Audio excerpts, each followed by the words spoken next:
You accidentally slit his throat? No, sir. I did that on purpose. Aurora. Now, off-duty cop was arrested after he allegedly punched a disabled lady multiple times. Douglas Huron, 32, was charged with third-degree assault against an at-risk adult after he confronted the woman who was walking her unleashed dog on the road. Now, he was already on paid leave, you know what I'm saying, from a shooting. He had shot somebody in the leg on December 31st. Now, I don't understand if he shot somebody in the leg, why is he on paid leave? Shouldn't he be on, you know what I'm saying, like, about to lose his job? And I know that, he fucking attacked a disabled lady. Somebody with disabilities? I can't get that out of my head, man. Can't get that out. This story from Texas is heartbreaking, and we warn you, the details are disturbing.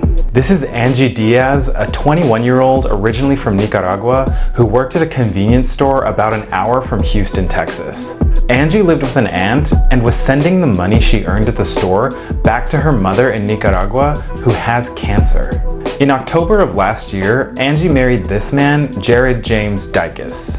Just last week, the unthinkable happened. On Wednesday, Jared's father, who lived on the same property, called police in the afternoon after finding Angie's decapitated body on the property. Covered in blood. It's a gruesome scene. On the day of Angie's death, Jared was seen on surveillance video at Angie's workplace where he appeared to pick up a beer and leave without paying for it. Cops say Jared confessed to the murder, allegedly done with a kitchen knife. A memorial was held in Angie's honor at her workplace, where her friends and family are in disbelief. Jared is in jail right now, reportedly on suicide watch, and it's unclear exactly why he did this. Oh, that is mad crazy. That is mad crazy how dude used a kitchen knife to take someone's head off. Like, you have to be very disturbed inside and all around you to take a kitchen knife and decapitate someone's head. Now, this beautiful soul right here is no longer on earth, but it's sad that you done something like this and now you possibly thinking about taking your own life. What was going on in your mind and body the moments up to this current event, and now you up here thinking about creating another situation of taking your life out. Taking your life, I should say. Man, mental health is real, y'all. Mental health is so real. And like I said, I had a discussion about this with some coworkers, and they just think that it's a sensitivity thing. You accidentally slit his throat? No, sir. I did that on purpose. Today, the internet has become part of our daily lives, but it also opens up new avenues for crime. Here are some of the most brutal catfishing crimes we know of. Number 1. Young love turns into a nightmare. Before Facebook was a thing, MySpace was the perfect place for 15-year-old Carly Ryan to chat with her 19-year-old boyfriend Brandon Kane, a musician from Texas. The two had been talking for months before becoming an official couple. They had never met in person. She said, "Oh, Mum, I've met this really nice guy on the internet and he's friends with all my friends and he loves all the music I love and he loves the things that I'm into and he gives me advice and this is sort of how it all began." Carly's mother, Sonia, was keeping an eye on her daughter's online activity, and Brandon seemed legit. In January 2007 in Melbourne, Australia, Carly was expecting a very special guest at her birthday party. Brandon's father, 50-year-old Shane Kane. Carly's mother invited him to sleep over, but later that night, when Sonia went to check on Carly, she found Shane in the teen's room and kicked him out. He puffed up, got aggressive and stormed through the house and grabbed his bag. Carly was crying, saying, "Please sort things out with Brandon's dad. I really care about Brandon, Mum, please." She was pleading with me and crying.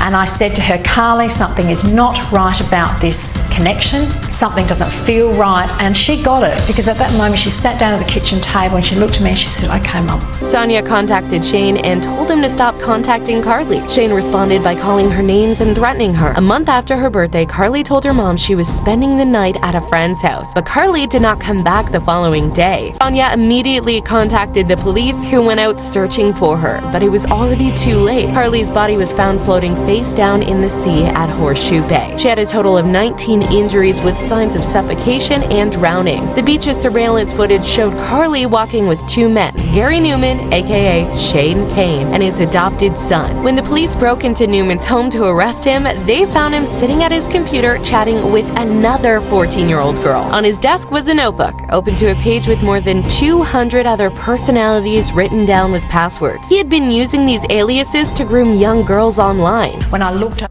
Well, that was quite disturbing to hear that this guy did what he did to this young girl. And to hear that he had 200 different personalities on how to talk and persuade these type of females. Now, these young teenagers don't know much.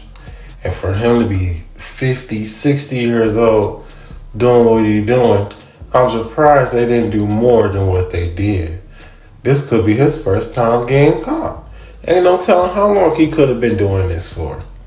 But I do agree with the time that he has served.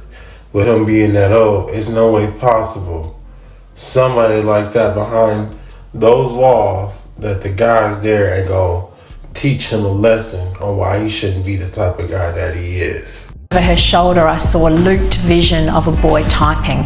Little did I know that it was looped vision at the time. In court, Newman tried to make a plea with the prosecution for manslaughter, but it was rejected. Gary Newman was sentenced to a life in prison with a possibility of parole after 29 years. Number 2, the 2012 Facebook murders. Facebook defriending that led to murder. 30-year-old Janelle Potter had some health problems, which forced her to spend most of her time at home with her parents, Barbara and Buddy Potter. They had a few household rules. What were the rules? Don't be out past, 12 o'clock at night. No smoking, no drinking, no partying, stuff like that. It was difficult to meet new people, but Janelle became friends with Tracy Greenwell, who worked at the pharmacy where she went to pick up her prescriptions. Tracy introduced Janelle to her brother Billy Payne, whom she instantly took a liking to. They soon became Facebook friends. We felt sorry for Janelle. She was sick and stuff.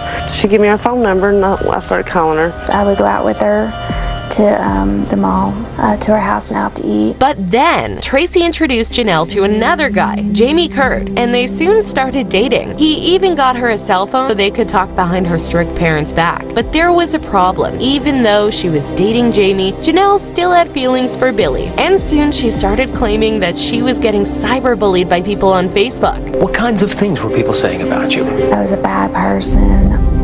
I was horrible. I went through a whole lot.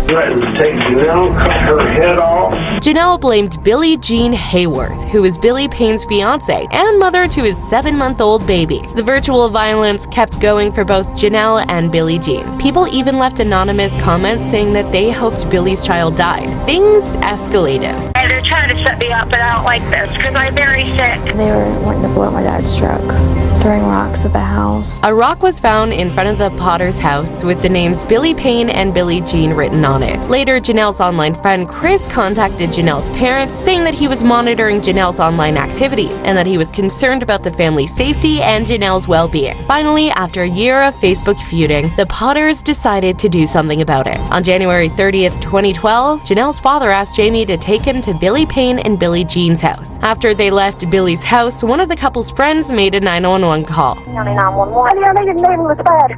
There's no trouble. They're white. They're kids. There's a baby involved. She don't look right. I'm wondering if she's in the other right place. So do y'all find that quite weird that she said such and such, et cetera, even though it's a messed up situation and she lived with, they're white, they're dead, it's a baby involved now. I don't know why she would leave with that, but I just find that to be quite messed up. The couple and their baby were found shot dead. The police couldn't find any forensic clues at the scene, saying that everything was done professionally. When Jamie was brought in for questioning, he denied everything. Were you on the never killed? I wasn't there. Then he asks an odd question. Is the CIA here? CIA? No. Ask the question. Why did you ask about the CIA? Because he says he works for them. Caught red-handed, Jamie agrees to help set Buddy up for leniency. Jamie tells the detectives that he's been talking to a CIA agent named Chris, the same Chris who had warned Janelle's parents about her online activity. Said that he is going by Billy. The police arrest Buddy, but he gets defensive. Everybody always points a finger at us for something. Oh, no, there ain't nobody pointing a finger. You hear people plotting to catch your daughter in a restroom and murder her and just so much. When asked if his wife and daughter knew about what happened, Buddy said no. But when police went to search the Potter's house, they found Barbara trying to destroy physical evidence of the involvement, printed emails that she had exchanged with Chris. Got lost with that Tennessee girl. Oh, okay, nice to meet you. What we're doing right now is investigating the double homes. Very serious matter. Do you know of anybody that would hurt want to hurt? No, actually, I don't. I feel bad about the situation because I didn't want no harm on them. They did harass me in my driveway on our property. And then yesterday morning when I got on Facebook is when I found out. Detectives thought it was clear that Chris had played a significant role in plotting and encouraging the murder. And when they did some digging, they found out that Chris did not work for the CIA. In fact, when linguistics specialists analyzed the emails Chris had sent to the Potters, they concluded that Chris was actually Janelle. Janelle and her mother Barbara were both arrested. It seems to me that you are either completely innocent and blameless in this, or you are an exquisite liar. Well, what do you believe? In October 2013, Janelle's father, Marvin Potter, was convicted of the murders of Billy and Billie Jean. He was sentenced to serve 2 consecutive life sentences. Did you accidentally slit his throat? No, sir. I did that on purpose. In May 2015, Janelle and her mother Barbara were convicted of planning the murders. They were given a life sentence. Barbara was also convicted of tampering with evidence, adding 3 more years. In July 2015, Jamie Curd was charged but testified against Janelle and Barbara as part of the plea bargain and was sentenced to 25 years in prison with the possibility of parole after 30% of this time. She may be operating on a 4th grade level, but she's got a PhD in manipulation.